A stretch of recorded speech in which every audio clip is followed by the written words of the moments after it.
Here we go. Here we go.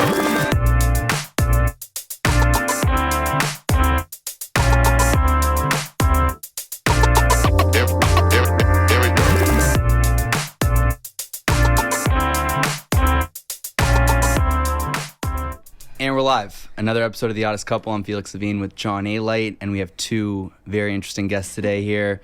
We have Jacqueline and Brian, but before we get into today's episode, a quick reminder, if you're watching this right now, please subscribe to our channel if you haven't done so already. Like this video, comment, share it with your friends, all that good stuff. We have a vodka that we're promoting, Legacy 11 Vodka, that is in 39 states. Do you want to talk about it? 39 states. It's filtered 11 times. It is distilled 11 times. It's sugar-free. It's gluten-free. So you won't get a hangover when you drink it. I'm a vodka drinker. You got to check it out. Try it. We're online, a website. And you'll enjoy it if you're a drinker of vodka. So I'll let you kind of introduce these two fine people right here. I know you guys are tied in different ways. I'll let you take it away. Well, we're going to go all over the place with this segment. We're going to show the ties, possibly, of Jimmy the Gent Burke, with Jimmy Burke from Suffolk County, police officer. And Brian was in prison with some of these guys. And we're also going to talk about a couple of guys, Albanian guys, because of my heritage. They're Albanian. They got jammed up and caught up, and he's got some serious inside information on that also.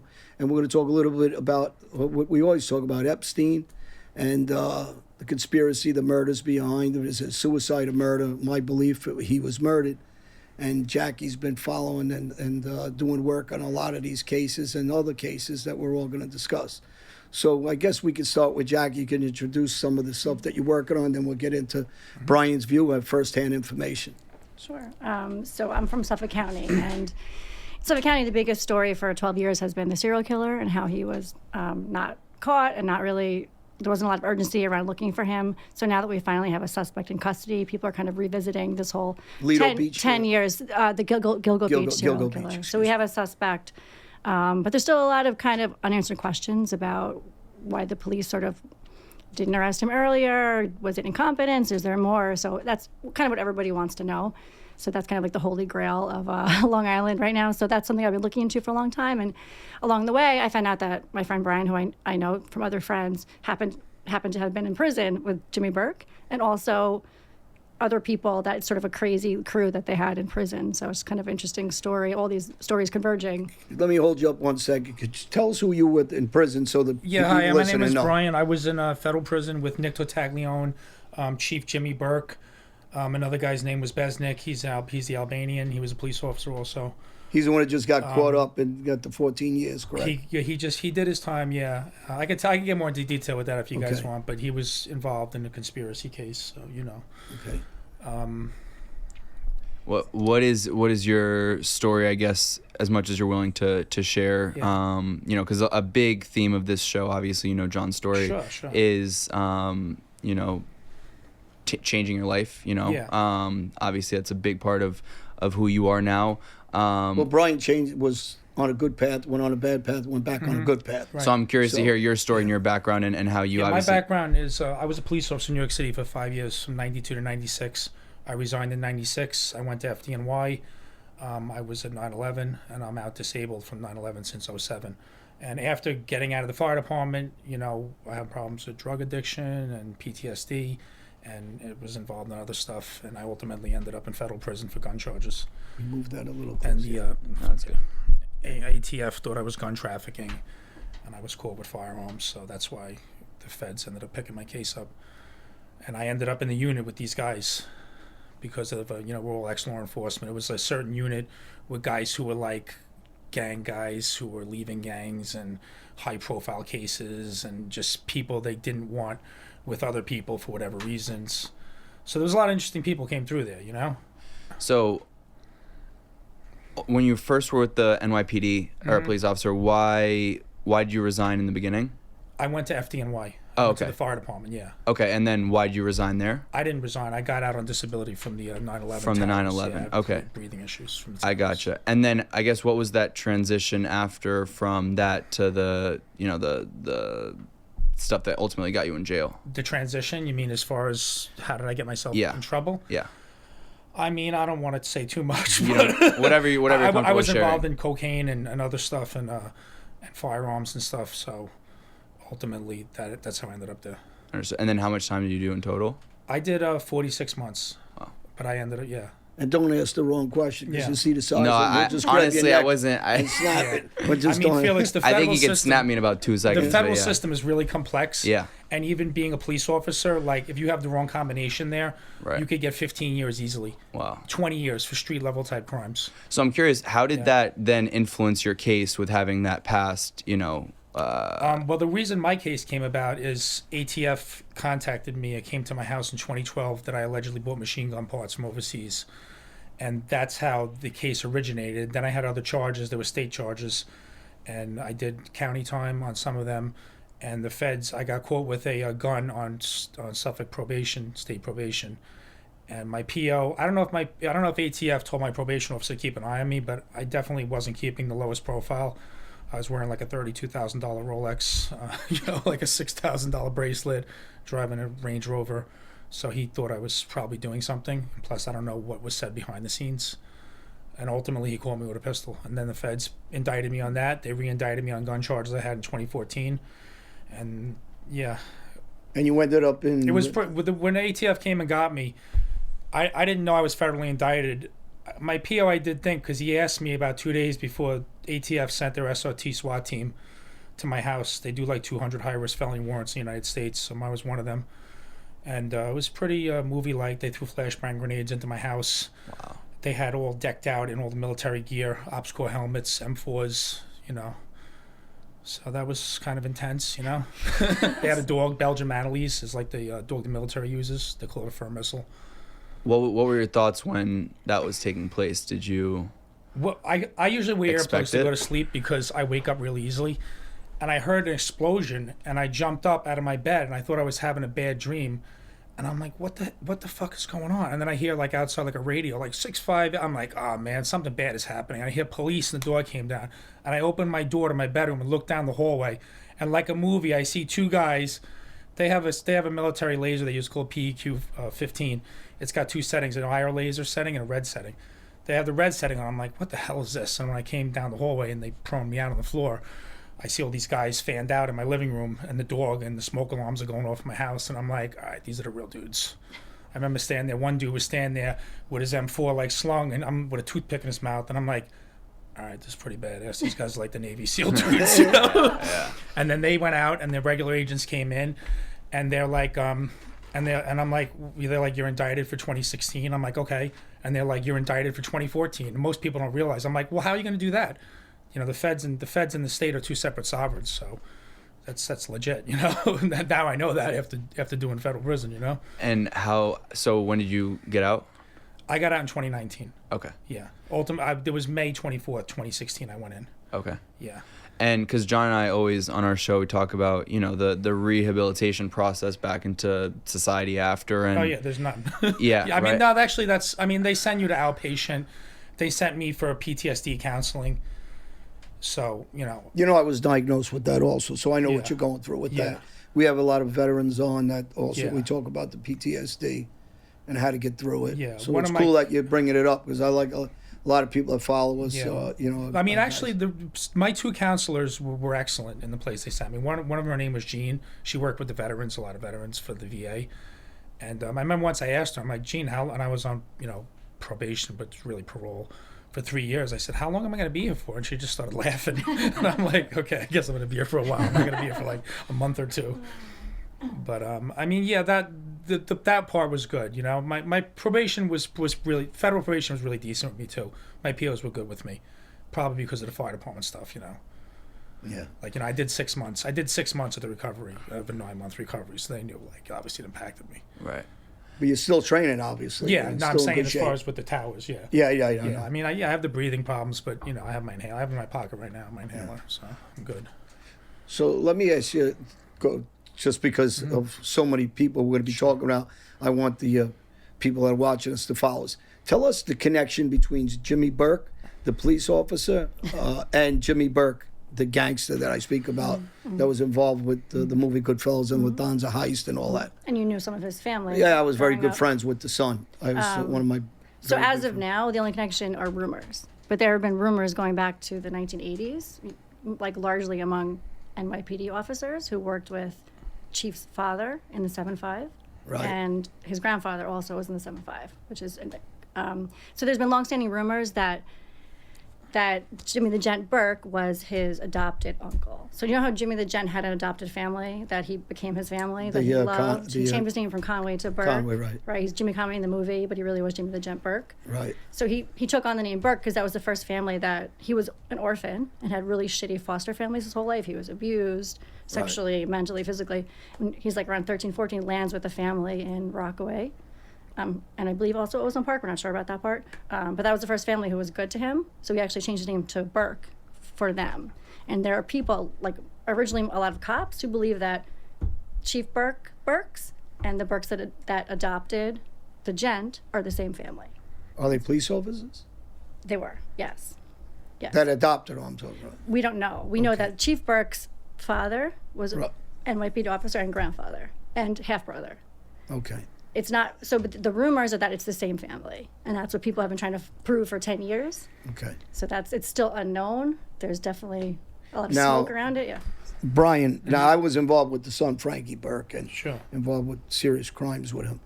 You were in prison in MDC, I believe, Correct, right? MDC Brooklyn. It's And- right down the street from you. And that's where you meet Jimmy Burke, the police Yep, officer. that's correct, yeah. And did you have serious conversations? You guys I mean, knew? I recognized him from the paper, and I knew that my ex-fiance worked with a girl he dated from years ago. So I went over and I said, "Hey, how are you?" And I introduced myself, and that's when I first met him when I got there. He's a pretty intelligent Yeah, guy. he is. He's the guy that told me, like, you really need to sit down and look on the legal computer how your charges break down, and the feds use guidelines.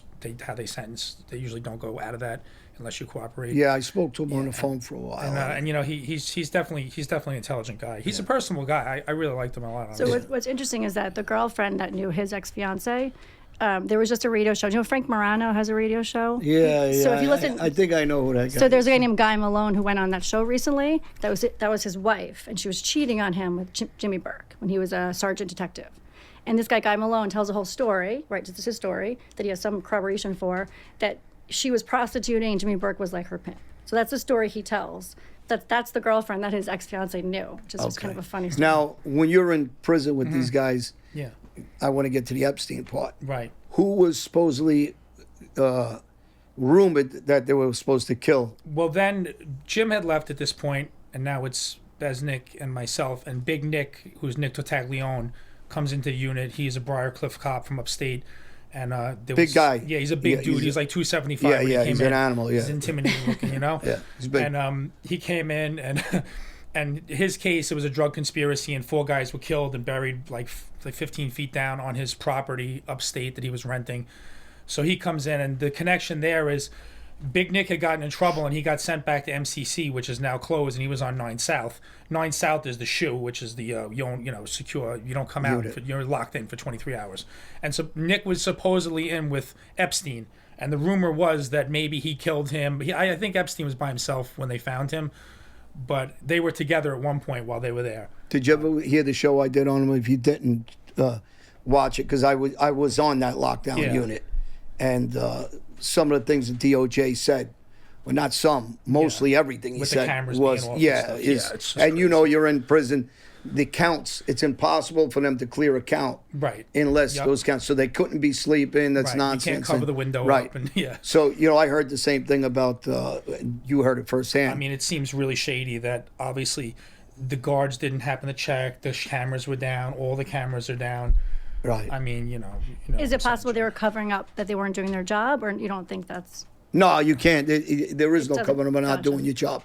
You have to go through that account, or they call the There's checks on a it. squad. Yeah, Gotcha. you Well, can't even clear when the they rest of don't- the building. There's no movement through Even when they any don't do jail. the regular counts, they walk around and look, Yeah, So yeah. they're supposed to do at night. And they're supposed to do more, really, Yeah. in those units. But Battaglia was the one that was Taglione was housed with Epstein. Right. And, some of the rumors on other shows were, they were joking around. He's a big guy, Nick, yeah. I mean, me personally, I don't think that Nick, if he even had the chance to kill him, would do that. No, I don't think he would With either. Epstein But specifically. he might have some. I could get into more detail with that if you want. Yeah, go ahead. Yeah, tell us. because there was sex offenders in our unit, and And like Nick was not a guy who was like, I want to go after that guy. So Right. like I don't see like that being the case. So as far as that connection is, how whatever happened to Epstein, it's definitely more likely it's something else. Yeah, well, from what I heard, he was also a gentleman, a big guy, tough guy. Big Nick. Big Nick, but a gentleman. He wasn't. He would throw some fits sometimes, but he was a decent dude, as far But who as had more hair, you or him? I think Who I had the might have. gayest? Who had the gayest picture? Tell the gayest picture. So now when I first came in, Beznik is like, when he used to come, my son. So my son came in, he was stacked, but after being there for like 2 years, I lost all that because the food is bad, and you know what I'm talking about. Yeah. So one of the guys who was another cop, I think he got like 20 years. He was like, "Oh, I want to see a picture." So my ex-fiance sent in a picture of me from Instagram when I was, looking like I do now. And the guys see it. They're like, "What are you holding in your hand, bro? Is that a selfie stick?" So then Big Nick pulls out a picture, and he's got like a turquoise tight shirt on, a dog going this way, another dog. So now they're like, "Bro, you're so fucking gay." So I'm like, they're going to have the contest. Who has got the gayer picture? So they asked this other guy, Elliot, who was a British Orthodox Jew who was gay. I know it sounds like a weird He's in the cell too. He's in the unit too. So they're like, which picture's the gayer picture? And he's like, oh, definitely Brian. but then he admitted off record that it was really Nick. But I think he had a crush on Nick too. So I don't know. But the best part of the picture with Nick is he had his lips like people used to do duck lips. Yeah. So we were laughing. And my buddy Frankie, who was another cop who used to sit with us, another big guy, he's like 300 pounds yoked. We would laugh about it, He's like the turquoise shirt though, like. So going back quickly to Epstein, because we've talked about it a lot. If you, as someone who's been in jail, if you had to make your best prediction or best thought on what actually happened, what's your take? What happened to him? Yeah. I'd say the government probably killed him. Yeah, I mean, it's highly likely, or at least they gave him the means to kill himself. Right. Like, okay, How do you just think let that him would've have a worked? rope in his cell and don't check on him, Yeah. Show him how to tie a knot, I don't know, I'm just saying. Right. Yeah. I mean, if they really wanted him not by himself, they could have sold him with another guy. Well, Yeah. and as well as I do, those cells are cambered up. I was in a Yes. cambered cell. Yeah. He's the highest profile inmate around, and it's impossible for them to say the camera's down. Sure. And they didn't know it, and they didn't see it, and nobody checked on it. It's a ridiculous claim. I mean, they could have sold him with another guy too if they thought he was like a risk for them. Right. Yeah. Which is usually why they do that a lot of times too, maybe. So he wasn't currently celled with Nick at He the was time by of his himself. suicide? He was by himself, I believe, when they found him dead. He wasn't with Big Nick. I thought that was the rumor at the time. That was a mistake. Yeah, 'cause he there had was a lot of previously- back and I see. forth, yeah. Gotcha. So what about Farmer Bro? Farmer bro. Okay, he came through the unit, and Another Albanian. But why Another was Albanian. he there? He wasn't a cop. he was there. He was on another unit, and well, he was an arrogant dude. You guys, I'm sure you guys are familiar with him. He would say his security team. It's like, bro, if you're in prison and people are taking money from you, that's not your security team. That's called extortion. So anyway, he bounced a couple of units and he went by us. And he's a smart dude, obviously, too. I'm sure everyone knows the story with him with the drug prices, raising it and stuff. But anyway, the story that Jacqueline is referring to is when he packed out, one of the other guys like, hey, Martin's packing out, which means you're going to another compound. And he borrowed our net bags. So he came back up, and I'm like, yo, where's the net bags, Dave? And he's like, I don't know. I said, well, I'm going to go say something to him. We need our bags back. So I go, hey, Martin. I said, where's the bags, dude? And he goes, I think I gave them to you. I said, nah, bro, you didn't give us those bags. I just stood there, and he just handed over like 6 bags of coffee, which was more than the bags. I'm like, all right, thanks. But Do the me way a he favor, tried to but like people- weasel out of it, you know what I'm saying? Instead of just being a man about it and saying like, I must have made a mistake, guys. Let me get you. Right. I was supposed to. I think we follow each other on Instagram. I was supposed to get him on my show. But what was he like? How did you get to know him at all? Yeah. I've spoken to him a number of times, and he sat with us for a little But bit. didn't he help you make your library? No, he used to get a lot of us. Well, obviously, reading is a big thing in prison, and you have a library from the actual prison. But I had my resources, for my pension, so I had my books sent in. Other guys too. So we had like a mass of different books, and he was getting tons of books sent in by his groupies or whatever, fans of his. What whatever kind of you money wanna call it. did he take? Do you know? Who's that? Farmer Bro. What kind of money did he have? Did he make off? He made he yeah. was worth $100 million. Yeah. So no, Maybe I'm just saying for the people that don't know the he's story. he's a smart guy. He has money hidden, I'm sure. The story was when he went in is if everyone doesn't know, he was in the street and he said, "I'll pay $10,000 for a lock of Hillary Clinton's hair," and they remanded him. That's how he ended up in MDC, which was stupid. Yeah, It was just dumb. So then, what was he like in your conversations? Or I mean, you could tell he has an air of arrogance Is that on? as far as he's definitely a smart guy, but he doesn't have the people skills to just, some people, they don't have those people skills. Like I told you the story with the net bags. Like the right thing to do would be like, "Oh, I packed out and let me get you some," instead of making it like I'm taking something from him, Yeah. But does a guy like that who's like doesn't have the build that you do, like, is he, when you were saying like the security part, yeah. he's like, look, he's probably more of a People target. knew he had money. He had Yeah. that record from Wu-Tang Clan that was Right. like worth $1 million. Yeah, that he- And guys that don't have money, as anyone who's been to prison will tell you, they're looking to get that money somehow. So what's he doing? Like, is he paying people to protect him? Is that? Well, I think they approached him and were basically like, "Yeah, you're going to pay us." And then, of course, if someone's paying you and you're like a head guy in there, no one's going to mess with the Right. guy who's paying you because they're not going to try. You know what I'm saying? They got him on a soft shake, like Yeah. he's basically saying Yeah. before. He's saying it's I'm paying him. I said, no, you're getting shaken down. But then You he can use. still- I don't think he said no either. Right. Like if he said no, it would have been another story. And he Probably still would've- had to be transferred to your special unit, right? Yeah, because then I think everyone was trying to get a piece of him. It was like so many guys trying to get at him. So when before a high profile inmate like that Yeah. comes in, are you guys notified? Like, how's that? They just show up. They just basically. show up. Yeah, just show up. I mean, you had people in and out of there. You had a lot of gang guys would go through the unit, would go to Otisville.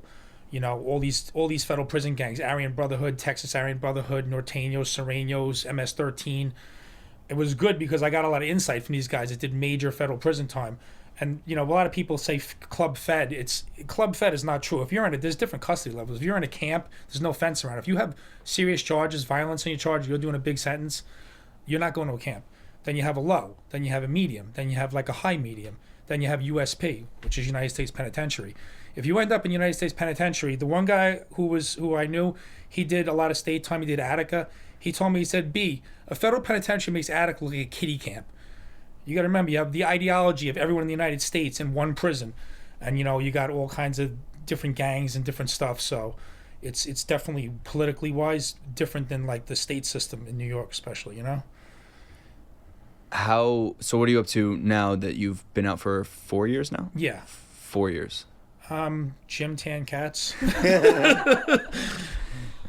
Are you able to, like, in terms of, because and John's always been open about his work with PTSD and therapy and how that's helped him. Like, Yeah. have there been? I know you spoke a little bit about the resources, but has that really helped? Right now or I not? have I could use my own resources. I mean, I haven't been going to counseling, but I'm doing pretty good. And where you're I at? live out in Long Island. Okay, Yeah. amazing. And Jackie, what are you doing as far as cases now? What are you working on? I'm working on basically the biggest question is now that the Rex Heuermann was arrested in connection with 3 of the murders at Gilgo Beach. So all these 10 years, I'm from Babylon Village, which is literally where ground zero where this happened. So this has been the biggest story forever. And for all these 10 years, I assume, I'm not a conspiracy theorist at all. So I assumed all these 10 years that they had no evidence, and that's why there was no arrest. Then when we finally see the bail hearing document for Rex Heuermann, and you're like, wow, they had his car make and model, extremely rare. There was 2 in his town. They had his town. They had his 6.5 bill. I could have found him in an hour, and then you take 6 months to get the arrest solid, right? So now that we have that, it's an even bigger question as to why they didn't arrest him in 2011, and possibly, most likely, prevented him from probably killing more women, right? He probably did not stop killing women for 10 years. So Right. That's the really big question, is why. There has to be a really good reason why they didn't arrest him, put it to bed. We didn't spend 10 years talking about what they're doing at Oak Beach and all this stuff. So now that it's really much more of a pressing mystery. Well, I am a conspiracy theorist, and I've got another show that I'm going to discuss. Vincent Foster, who grew up with Bill Clinton from Arkansas. Later on, they found him in Virginia Park against a statue with Well, a it's bullet funny in because the mouth. there's a whole suicide conspiracy part of the Jimmy Burke story. Well, and then you have Epstein, second suicide. Yeah. Now you have the chef of Obama, that's an expert swimmer, swim laps, did videos on survival, and he drowned in an 8-foot lake. So if you like the sketchy suicides, there's 2. But then you have one more. Okay. You have 2000 and 15, you have Schiff, that was the Bushes and the Clintons' chef in the White House.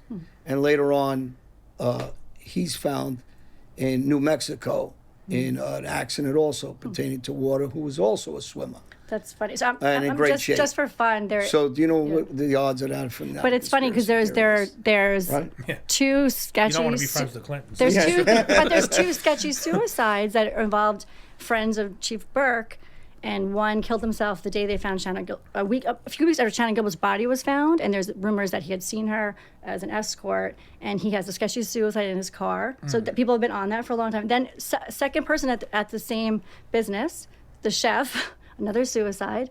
Then there was the Ohika Castle owner who they did a hit on him in the parking lot. So there's a lot of conspiracy theories around, and they're all somewhat connected to the Long Island serial killer stories. Yeah. If you like sketchy suicides and chefs, they're Well, that's going to be on our anything, next I'm show just that's saying coming out. So Yeah. we're filming it now and discussing it. So I'm curious of people's reaction because the odds of these are billions to one of these things to happen. And Campbell, the last chef that died, paddle, what is that when you Paddleboard? in the water, whatever it is. With anyway, But I've heard he's too, an expert swimmer in great shape. Yeah. The guy's 45 years old, no illnesses. How do you drown? How does somebody say they watch him struggle, say afloat? you can't. I mean, it does happen. I'm just saying you can. It's easy Well, to drown, but it does happen if it's one, but when it's 5 and 6, Yeah. and they're all suicides and they're all accidental drownings, something's wrong. And I've heard this. I don't know if it's true. Maybe you can speak to this. Like that, people think that he's found in his car, shot, and I've heard that's like a mobster like suicide tactic. That's Listen, what people say. I'm an ex-criminal. That's what they say. Right? That's a classic. So I wish everybody said that about all my cases. Why would you it go was to an your car, accident right? Is that there. what It you're was saying? He's parked at like the docks of the marina, and he's in his. But I've heard. I don't know if it's true, right? I've just heard that's a classic way someone Well, Schiff suicided. also, he died. He's going walking through the woods. He left his wallet in his car. I just don't buy it. People don't take their wallet out and go leave it here, unless you're going in the pool and you're jumping in and you're going to swim. But they take their identification with them. I mean, I don't know too many people say, hey, let me purposely leave my identification here. Yeah. Makes me think something happened to him. This whole story is funny too because as much as I'm not a conspiracy theorist, the funny thing about the Gilgo Beach story and like there's a lot of things that were all these rumors for all these years. Like there seems to be like a lot of meat to them, which is because normally it's kind of like it's not the case, right? Right. But it's just one of those cases where it's like the more you look, it's like wow, there is some of this stuff is real, right? So the stuff people have been saying, sometimes there's a reason, right? There's merit to it. When you're deciding what you're going to investigate and not, what's your overall process? I try to find the most difficult thing possible, apparently. I want the one that everybody wants, right? Like, I probably could have done, like, 20 stories on Rex Heuermann of stuff that isn't out yet, but, like, I don't have time for that. I want the big one, and this is the big one, right? It becomes personal, something that you, feel passionate about, something that's... And also, like, I feel like I'm uniquely positioned for this one because it's, like, exactly where I'm from. I have, like, sort of all crazy connections, right? So I feel like I have to do this one, but it's the hardest one, right? There's like people have been trying to do this for 10 years out on Long Island, so it's not easy, but so yeah, I want to make my life as hard as possible, I guess is the answer. What was there were some other connections that you guys had it was Jimmy Burke. Well, there's the Albania connection because he's in jail with a lot of these Albania guys, obviously. And I speak about the Albanians all the time. So Besnick was the best friends with Jimmy Burke in prison. Besnick was close with Jimmy. And they were both sat police together. officers. Yeah, right? So Besnick was NYPD. And Besnick lived, I believe, in Staten Island, but the crimes were in Astoria. Well, you know conspiracy, John. I mean, with the other guys were doing it. I seen the transcripts. The one guy who was being extorted knew Besnick too, and he told Besnick, like, these guys are gangsters and they're extorting me. What should I do? And Besnick was like, I think you should pay them the money you owe them, or you owed them money, or there's more to the story. Don't call the police. You know, basically, like, he did say you that. can't Don't do call that the as a police officer. You can't tell somebody like, yeah, this guy's going to do that. You should just, if you owe him money for whatever reason, you should square it up. Yeah. The feds don't want to hear that. I believe they weren't getting that much Besnick money. wasn't even $4,000 a month. Besnick wasn't even there during the crime. Right. And the other guys had guns on them. So if you bring a gun to something like that, that just adds a whole bunch of time. And Besnick got the time for the guns with the extortion not even being there, because it's part of the conspiracy, which is really outrageous, right? John, when you think about it, to have I thought he got screwed. If you were there somewhere with a gun, for me to be charged with what you did. They didn't have evidence of them communicating to each other elsewhere. The feds can get all their information. How much they did or didn't, but I seen the transcript with him telling the guy, who was the guy who came forward, who owed money to, I think, Besnick, and basically probably didn't want to pay him back. It was a 5-year charge, really. It's an extortion charge. By bringing guns, I don't know why they're bringing guns. 7 years mandatory. Don't you think they want to make an example out of crooked cops? They want to make an example. They don't want cops to be crooked, right? The guys aren't cops. Besnick's a cop. But that's why Besnick got a harsh sentence. Right? But I'm saying why the guys themselves bringing a gun. You didn't need a gun for the guy. Besnick didn't want to cooperate either, so he just said, I don't know nothing, and he let. So they're going to hammer down on him. You know, they're not going to be like, oh, okay, you can go home now. You know? Yeah, of course. Yeah, they don't want to hear that. If you're a police officer, you can't say, I don't want to tell you anything I know about anything. You just it was several charges they had besides the one guy, but the other they were guys getting $4,000 a month off for one guy. But I'm talking about the guys doing the actual extorting. That Besnick was just on the side, really. Why would they bring a gun? It's not necessary. Well, I was telling her, I said, like, the old type way would be like someone would be like, listen, I handle things around here, you know, just let it be known, like, if you don't pay me, something's going to happen. You're not going to be able to operate your business. I think Besnick did handle it on his end that way. He said, listen, you can't go nowhere. You're going to have problems. Don't go to the police. I don't think that was like a real street advice. Listen, the police are really maybe not, but, you know, the feds are another matter. The feds are different than NYPD, you know. And I guess they got him on, I don't know if the exact charges. I would think they got him on some sort of RICO. This way, Besnick's going to be able to get charged with that. The main guy in the case who went to trial, I believe his name was Reddy. He got 53 years. I know he got. So I'm sure he had multiple. I'm guessing multiple counts. But Reddy had. I know he had several other extortions on top, and guns and usually if you go to trial, you're going to get. They're going to really have. And I think they charge him with whatever threats besides that, and probably assaults. I don't know the whole case. Yeah. If you hurt anybody, but 53 years is a lot of time to get for nothing. He's not coming. They're not coming. You're not talking about making big money here. Well, actually, to me that suggests that sometimes I think the feds, like, they may really know, like 99% gut feeling that you did a bunch of other bad shit, but they can't really get you on that, and those are the times they will kind of get you for even like Martin Shkreli, like. You know, they get you on what they can get you for if they want to, right? Well, I always listen. Not that I'm teaching anybody about crime. That's the furthest thing I want to do. But if you're going to risk your life, it better be worth the reward. So when you're extorting a couple $1,000s and you're not making a couple $1 million a month. But I think that the feds. I don't know why they don't get it. It's really, John. As you know, it's hard. Like, people, you're not going to beat the feds. They have you on multiple indictments. They have what's called relevant conduct. They rewrote the law in the 80s, where it's very rare to beat them. And usually, if they don't pick dogs either. They don't have to take a lot of these cases. They can leave it in the state. And people don't realize that, you know? Like they say, you're in the Fed, you're federally fucked. Yeah. Well, your conviction rate is close to 99%. He had one of his, because I spoke with him fairly recently, he had one of his counts acquitted, and they knocked it down to 7 years. But then they found something, they put something else on it when he still had the original time. Like, they're not going to be like, we lost, you know? Like, they're going to figure out a way. I also think they were worried, too, because Reddy's brother was, like, wanted internationally. Yeah, like, so they're like, they feel that they're part of something bigger, and they want to make a statement and all that kind of stuff, too. Yeah. So another thing that we talk about as well is helping people that are either, like, currently living a life of crime or at risk, you know, in some of these tough neighborhoods. And, you know, John's given a lot of his advice on to those people so that they don't go that route and to kind of save them, you know, the life and the years of time away. What's maybe some of your advice as well for somebody who might be listening or watching? I know about the federal system now, and I would tell guys, like, there's tons of guys who have state charges and don't realize. And sometimes I'd run into people, or I was sent to rehab, and I would meet some of these people. And I was like, dude, if you get caught with a gun with your record, you're doing 15 years right now, just for possession. Yeah, they don't know that. And people are not aware of that. And, like, you know, if you knew, maybe you might not risk it that much. But like I said, it's not like maybe years ago guys would get, like, a light thing. Like, that's not the case. But yeah, like John was saying, if you're doing something, like, you better hope you're doing something worth it, and you're probably going to get wrapped up eventually. In today's world, like, where are you going? You know? Yeah. Anything else you wanted to touch on?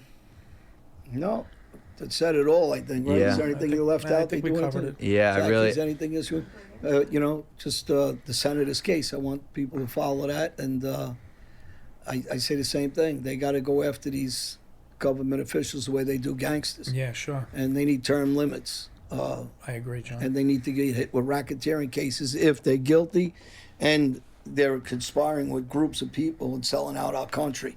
So you'll hear me sticking up for the mob when it comes to this stuff. They don't sell out their country. Most gangsters, street guys love this country, but I'm watching politician after politician, and they're selling out the country, and it's a shame for all the veterans that lost their life for this country. It's terrible. It's one thing trying to make a buck. It's another thing selling out your country and its secrets and helping other countries to overcome us. It's another level. Cool. Well, thank you guys so much for coming today. All right, thank you. Yeah, make sure that is there anything you guys want to plug or social medias or any projects or anything? Yes, you can follow me on Twitter. JSweetLI is my Twitter. Cool. Appreciate you guys. Thank you. Okay, Thanks, Harry. Thanks, brother.